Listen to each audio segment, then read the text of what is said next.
And now we're going to move into our favorite segment, overrated, underrated, where basically we pick 5 teams. We look at where they're rated in the current top 25 rankings, and we decide if they're overrated or underrated. First up, we're going to start out with Notre Dame, who got upset by freaking NIU. Northern Illinois. Yes, you heard it right. Northern Illinois, the biggest win in this school's history. This is the first time that a MAC school has ever beat a top 5 team. What a time to be alive. Notre Dame right now is ranked 18th. To me, I would have to say that that's a fair ranking. I don't really know how good. I mean, time will tell how good of a ranking that is. Last week we saw Clemson, they lost to the number 1 team in the country, and they dropped 16 spots to number 25. But Notre Dame loses to not only an unranked school, but an unranked FBS school. Not only an unranked FBS school, an unranked FBS school in the MAC conference, who's like the weakest conference in college in the FBS. So I think that that's kind of sus. I just don't know.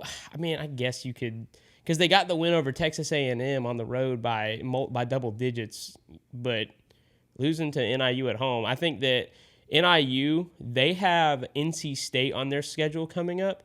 That's the only other Power 4 team they play this season, I believe. So I think if they can get past whatever other MAC school they have coming up, I believe it's Buffalo, and then they play NC State, and they win that game, that'll really tell us how good of a win that is or how good of a loss that is for Notre Dame. So right now, I think I got Notre Dame. Probably I'm going to say they're overrated, but we'll see what happens.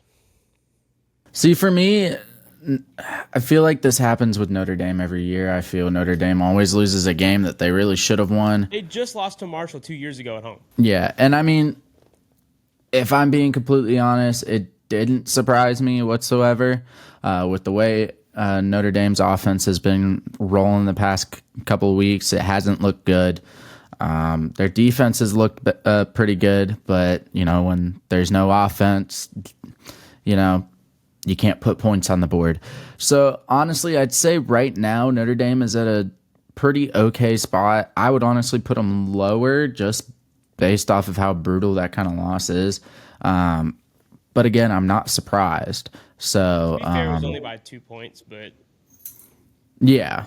And I mean, it was a last-second field goal too. So, yeah. And then next up, obviously, we have NIU. I think that I can pretty much sum it up in saying that I think NIU is probably right where they should be.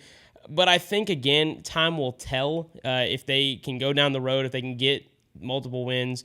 I think that if they win against NC State and then pretty much win out undefeated in the MAC, which I don't know if that'll happen, then maybe. Which I also wanted to mention, too, NIU is the only group of 5 school in the top 25.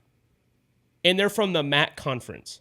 If they actually end up winning out their schedule and beating NC State and winning the MAC, they could definitely win the auto bid for the playoff. I mean, because that's 2 huge wins. You're talking about a top 5 Notre Dame on the road, which I don't know if they'll be ranked there by the end of the season, and NC State on the road, which is still 2 very difficult programs, 2 difficult places to play. So, yeah, we'll see what happens. I'm going to go ahead and say this. I'm sure not a lot of people are going to like what I have to say, but I definitely think that this whole ranking NIU after a win against Notre Dame is too much. It's overrated. If you really look at it, how come Northern Illinois gets ranked after one win by 2 points on a last-second field goal, essentially, against Notre Dame, who's had a struggling offense the past couple weeks?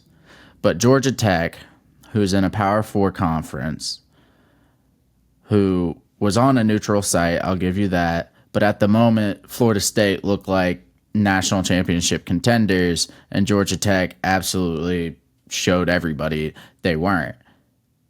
And Georgia Tech wasn't ranked after that. So, granted, I mean, we had to wait an extra week for week 1, but still, there was no talks about it or anything, but NIU instantly gets a ranking. I think it's too much. I think we see it every year. So, yeah, I think it's overrated. Next school we're going to talk about is Michigan. I'm going to go ahead and get right into this. Yes, Michigan is overrated, even at 17. Their quarterback looks like dog water. I mean, they barely put up a touchdown on the board. I mean, they put up a touchdown on the board when Texas's backups were in. They looked awful on that field, even at 17 with one loss. No, I think that is 100% overrated. They should probably be somewhere between 20 and 25. And I saw a Michigan fan, and dude, this was like one of the funniest things I've seen all day. I saw a Michigan fan basically comment and say, well, if you take away all three turnovers, and if we went for that extra point at the end instead of going for two, then we really only lost 21-13. So we really only lost by a touchdown. Somebody responded to his comment and said, yeah, and if Texas scored no points at all, then Michigan would have won. I think Michigan's overrated. Well, you also got to look at it. If you're saying if we didn't have the three turnovers, okay, well, then why'd you have the three turnovers? There was something that caused the three turnovers on your end to have three turnovers. Now, I'm not going to say that Michigan isn't a top 25 team. I think they're definitely at the bottom of the barrel kind of top 25 team. Their defense is still there. Texas is just a really good offense, or just really good team overall. But yeah, that offense is just not working for them. I mean, you come out with you come into the season, you're saying this is Donovan Edwards' year. Where is he? All right, we got a guy that will take over JJ McCarthy's position. Nope. And then you had your second quarterback come in the first week that helped you win the game. Nah, we're not going to start him. Like, you got to make decisions, the right decisions, what's going to give you momentum, and that's not happening. A lot of coaching decisions need to be made, but 17, definitely overrated. I think they're closer to 25 to 24.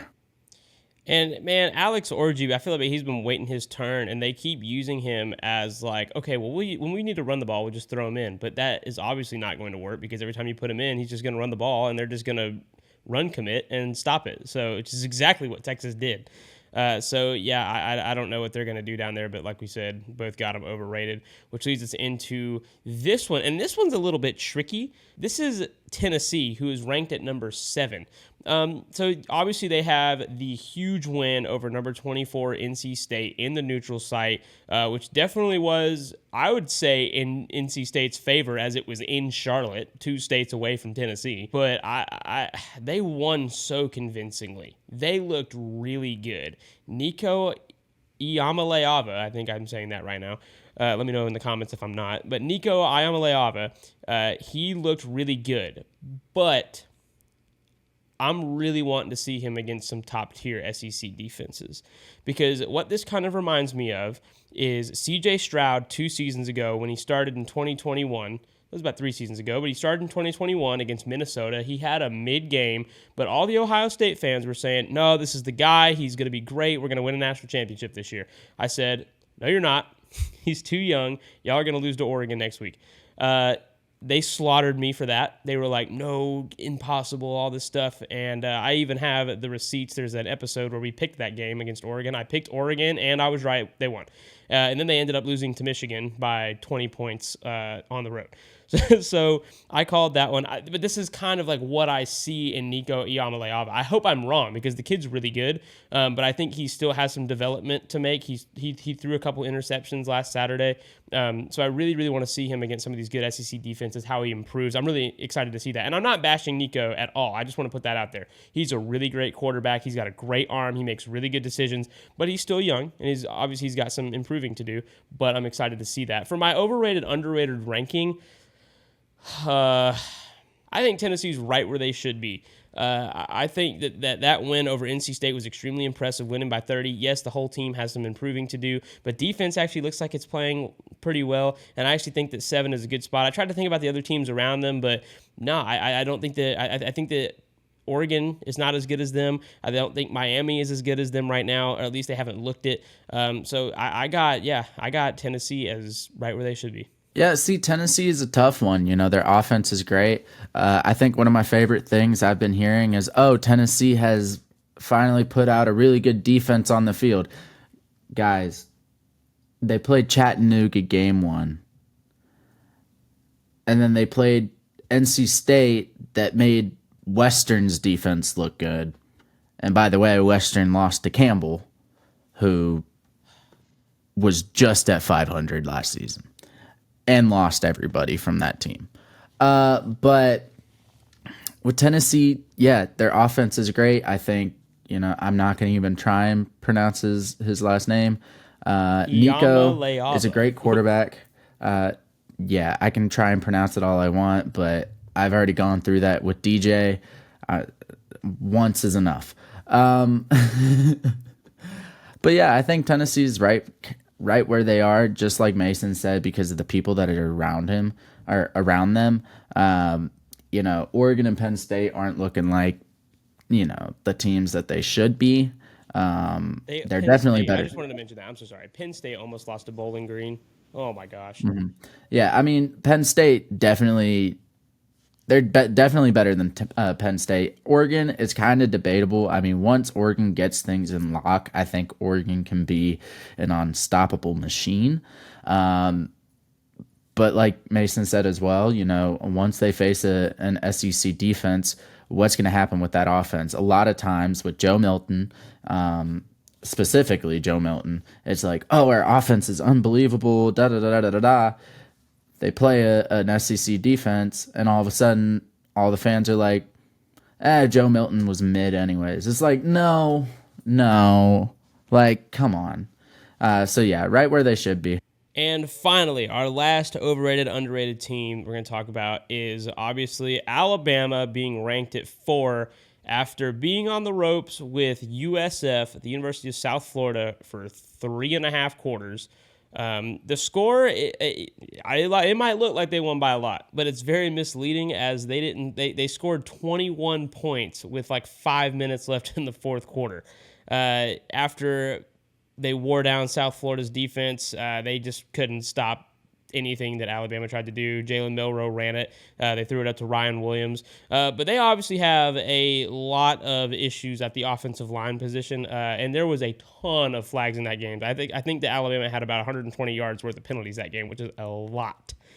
So obviously some youngins on that team that are still learning. They switched some things around at the offensive line position. So we're excited to see how they do against Wisconsin this week, because that'll definitely be the telltale. But my thing with Alabama is I think that they have a lot of talent. I think they have some things to learn. But right now, I would say that I would have Alabama overrated at number 4, especially when you have a team right behind them like Ole Miss, who has only given up 3 points the entire season and has scored 128 points through 2 games. So I know that those are some cupcakes, Middle Tennessee and Furman, but still, that's a lot of freaking points to put up 2 weeks in a row. Jackson Dart's looking really good. And so to me, I think that, I would say that Alabama's overrated for the time being, just because you have a team that's ranked like Ole Miss, who's ranked at 5, or Missouri at 6, or even Tennessee at 7, who has, beaten, either a ranked opponent or scored a ton of points over cupcakes over the last 2 weeks. And who didn't get taken to the wire. I heard some mixed things from Bama fans. Some were, the classic, bandwagon fan that was like, well, I would rather have scored, 42-16 against Southern Florida than only scoring 48 against Tennessee Tech, like Georgia did. But I've also heard the rational ones who were like, hey, we made some mistakes. We had way too many penalties. We should not have been on the wire, with South Florida. We did not look like a top 5 team. And so I would have to kind of agree with them. I don't think that they looked like a top 5 team last week, but that's why this can change from week to week. And I think that it's all relative. So I definitely think Alabama can be back in the top 5. But right now I would not have them ranked in the top 5. So I have Alabama overrated. Yeah. I mean, after that game, so look, it was a close game through and through, and granted, I knew South Florida wasn't going to win no matter what, because a fantastic coach that I get to study from, Coach Briggs, who coached at Western, and he also coached at NC State as well. He actually spoke to us after the NC State Western game, and he said, look, at the end of the day, y'all weren't going to win because they have at least double the amount of scholarship players that y'all have. their endurance is going to be crazy because they can just rotate players in and out. That's what's going to happen with Alabama against South Florida. I mean, they were in it for the long run, but as soon as that fourth quarter hit, I knew it was going to take off. And sure enough, as soon as South Florida couldn't convert those 3 downs after that terrible fumble by Milroe in the red zone, I knew that it was at that tipping point. But I'd still have to say Alabama's overrated. I mean, Ole Miss and Missouri are looking really convincing right now. Granted, they haven't played incredible teams yet. But, this week we're going to see Missouri against a pretty decent opponent. So we'll see, especially after this week, how it looks. But as of right now, Alabama's definitely overrated. I don't see them as a top 5 team right now.